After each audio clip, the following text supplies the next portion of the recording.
ዳጣ ለናታን የፍቅር ጥያቄ አቀረበችለት። ፍቅሩን ተቀበለችው። ይህን የሰማችው ኤቢ በንዴት ጨጓራዋ ተላጠ።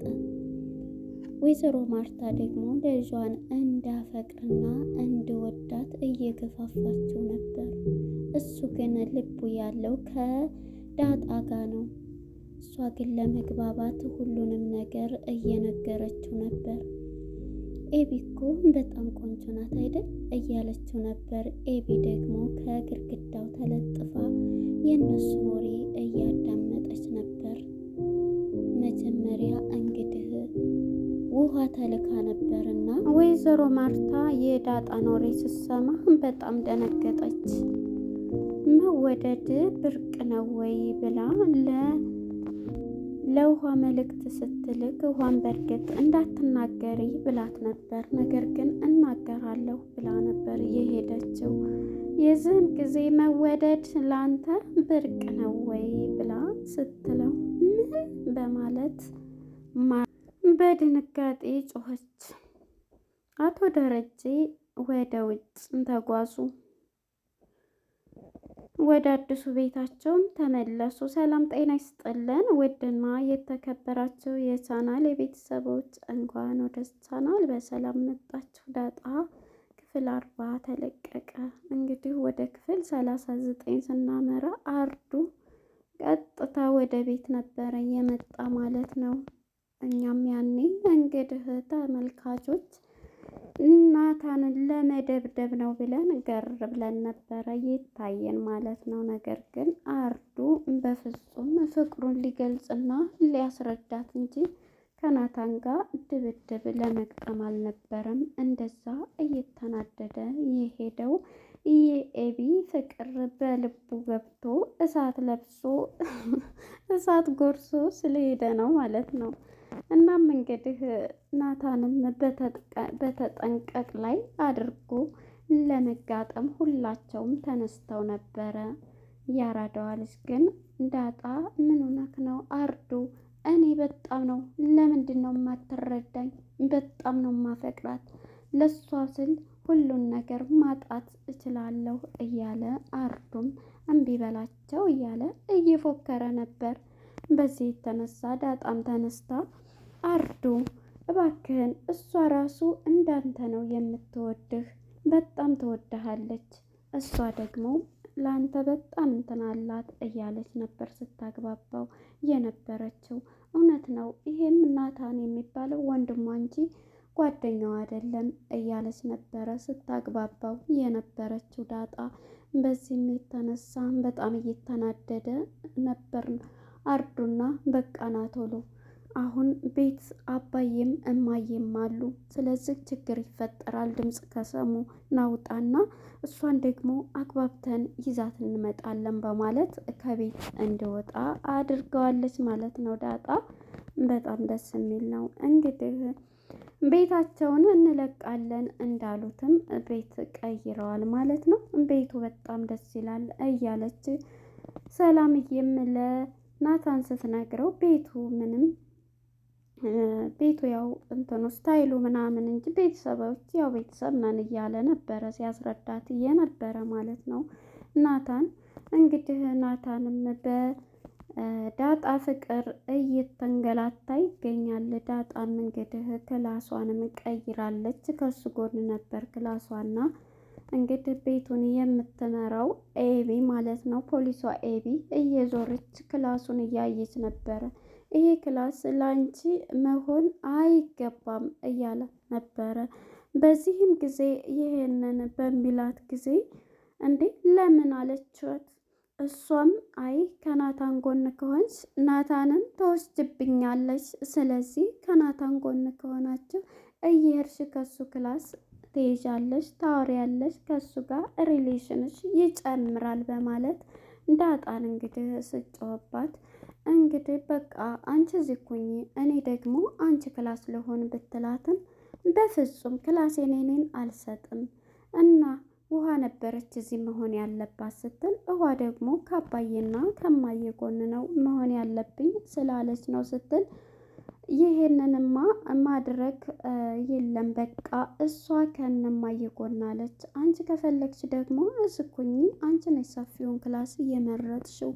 ስለዚህ አንቺ ክላስ ልሁን ብትላትም በፍጹም አንቺ እንዳውም ይሄ የሴራ አውቃለሁ የሰላም ነው ከሱ ጎን ያደረገችሽ ደግሞ እሷ ናች አውቃለሁ። እሷ እኔን ጠምዳ ይዛለች። ምክንያቱም ከናታን ጋራ እንድትገናኝ ስለምፈልግ ነው በማለት እንግዲህ በማስጠንቀቂያ በ4 ነጥብ እየጠየቀቻት ነበር። እሷም ግን በቃ አሁን እንግዲህ እትዬ ትምጣና አንቺ ከዚህ ውጪ ስትለኝ እወጣለሁኝ።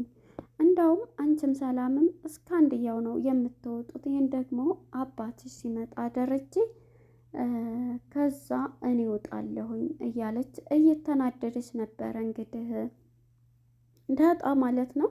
እናም በንዴቷ ወጥታ ትሄዳለች። በቃ ውጥት ብላ አንቺንና ሰላምን አሳያቸዋለሁ በማለት እንግዲህ በናታን ፍቅር የተሰወረችው ኤቢ ማለት ነው። ሁሉም ነገር ግን ከምታስበው ያልወረደችው ኤቢ በጣም ትገርማለች። እናም በዚህ የተነሳ ናታንም እሷ ስወጣ ወደ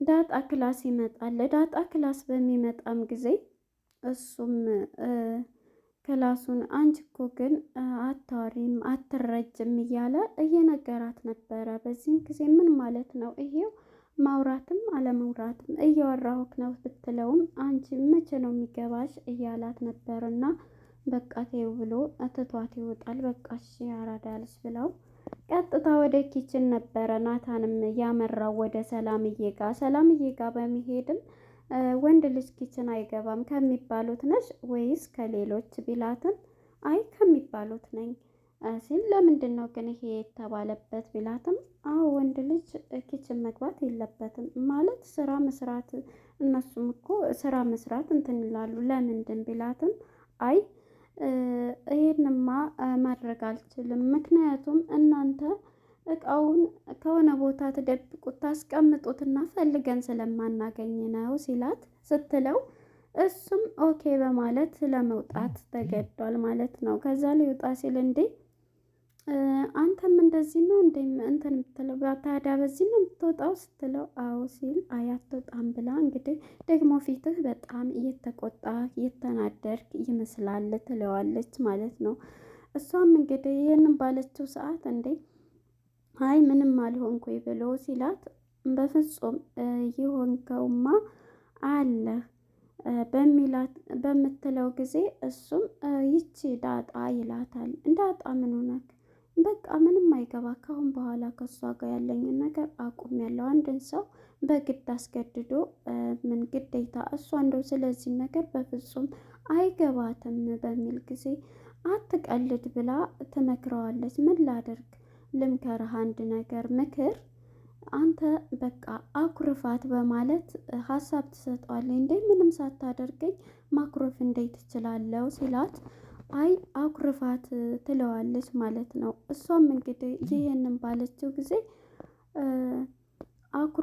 አኩርፈህ ስታይ ያኔ ካንተ ጋር ያላት ሪሌሽን የተቀራረበ ይሆናል ስትለው እሺ ካልሺ ብሎ ሀሳቧን ሰላምዬን ሀሳብ ይወስዳል ማለት ነው። ሰላምዬም ይሄንን ካለችው ጀምሮ እንግዲህ ዳጣን አኩርፏታል። ዳጣ ቁጭ ብላ ሳለ እንግዲህ እሱ ቁጭ ብሎ መታዛ እንትን ስትል ስትቀመጥ ጸጥ ብለዋል ሁለቱም ማለት ነው። እሱ ከኤቢ ጋር ተቀምጦ ነበር። እናም በዚህ የተነሳ ይሄንን በሰማይ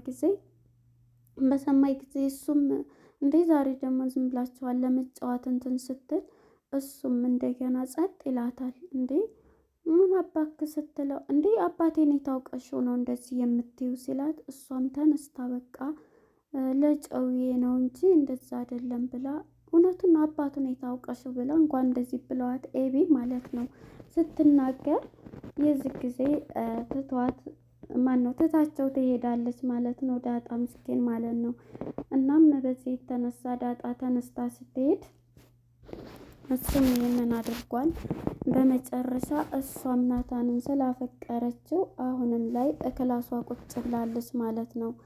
እናም ይሄንን ያደረገው ናታን የሰላምን ምክር ይዞ ነው እና አሁን ላይ ናታን ጸጥ ሲዘጋት ማሰብ ጀምራለች፣ ስለ ናታን ማለት ነው ዳጣ። የዚህ ጊዜ ምንድን ሆነሽ ነው እያለች ስታዋራትም ውሃ ዝም ትላታለች። አሁንም ስትጠይቃት ምን እየሰራ ነው ናታን የት ነው እያለች ስትጠይቃት እዛ ነው እያለች ስትነግራት ሂጂና እንደዚህ መወደድ እንደዚህ ያኮራል እንዴ ብለሽ ተናገሪ ትላትና እሺ በቃ ብላ ተነስታ ለመሄድ መጀመሪያ ይህን እያለቻት ነበር። ወደ ኤቢ ጋር ስንመጣ ይሄን ከመድረሳችን በፊት ኤቢ እንግዲህ ለእናቷ እማዬ አንድ ልንገርሽ እማዬ ምንም እንዳትነግሪኝ። ምንድን ነው ደግሞ አሁን የምትነግሪኝ? በቃ ባለፈ የሰማሁትን ትላለች። እኔ ምንም እንድትነግሪኝ አልፈልግም በፍጹም ትላታለች። እናም ይሄን ስትላት ታውቂያለሽ አንቺ ሁልጊዜ በቃ እንትን ነው የምትይው ብላ የሆነ ታሪክ ነገረቻት። በጣም ጥሩ ሰውና ለሰዎቹም አሳቢ ሰው ነበር። እናም ስለ መኪናው መቆም ሁሉንም ነገር ገፍትሮ እንትን አለ ገደል ጨመረው፣ እሱን ራሱ ገደለው መኪናው እያለች በምሳሌ የጎረቤታቸውን እንትን ትነግራታለች ማለት ነው። እናም የዚህ ጊዜ ይሄንን ብላት እሺ በቃ ይሄ ነው ታሪኩ በማለት ታሪኩንም ከልቧ አልሰማችም ማለት ነው። ነገር ግን አሁን መልሳ ይሄንኑ ልታወራት ስትል አይ ምንም እንድታወሪኝ አልፈልግም አሁን ስራ ላይ ነኝ ተነስተሽ ውጭ ስትላትም ቆይማ ልንገርሽ ብትላትም እዚህ ጋ ወይዘሮ ማርታ በፍጹም ልትቀበላት አልቻለችም ማለት ነው። አስወጥታት ከክላሷ አባራታለች። እናም የዚህ ጊዜ እሷም እዛው ተቀምጣ ነበርና ከሳሎን ወደ ውሃና ምጥን ስንመጣ እንግዲህ እነ ምጥን እናንተ ካሁኑ መልክ ካላችሁ ሙያ ሊኖራችሁ ይገባል፣ ስነ ምግባር እያለች እየነገረቻቸው ነበርና እናንተ አሁን ስታገቡ ሙያ ከሌላችሁ ይሄ ከሌላችሁ እያለ እያስረደቻቸው ነበርና እኔ ዛሬ ሽሮ ሰራለሁ በማለት እንግዲህ ማነች ውሃ ሽንኩርት ልትከትፍም ስትል ምጥን እያየቻት ነበር። በቃ ዶሮ ስንት ብልት አላት እያለች ሰላምዬ ስመጣባቸው ምጥን ጎበዝ ነችና እናቴ ያለችኝ 12 ነው በማለት በሉ እናታችሁ ታስተምራቸው ብላ ከኪችን ታስወጣቸዋለች ማለት ነው። እሷ ግን እንዴ ብልት የላትም ደግሞ ዶሮ እያለች ነበረና ውሃ ማለት ነው።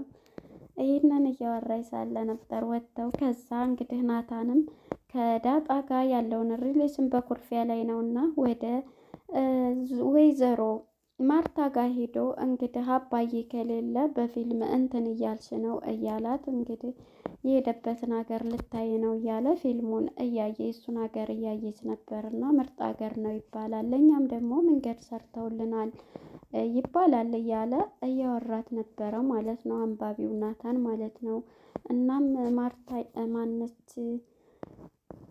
ማርታ ይህንን እያለች ሳለ እንግዲህ እያወራችው ስለ ኤቢ ደግሞ እኮ ቆንጆ ናት፣ ምን ላይ ደረሳችሁ ናታንዬ እያለች ለማግባባት እየሞከረች ነበር ያለችው። እንግዲህ ይሄንን ሲል ኤቢ ከበር ሆና እያዳመጠች ነበር። ከድንገት ቀና ስትል እናትየዋ ታያታለች።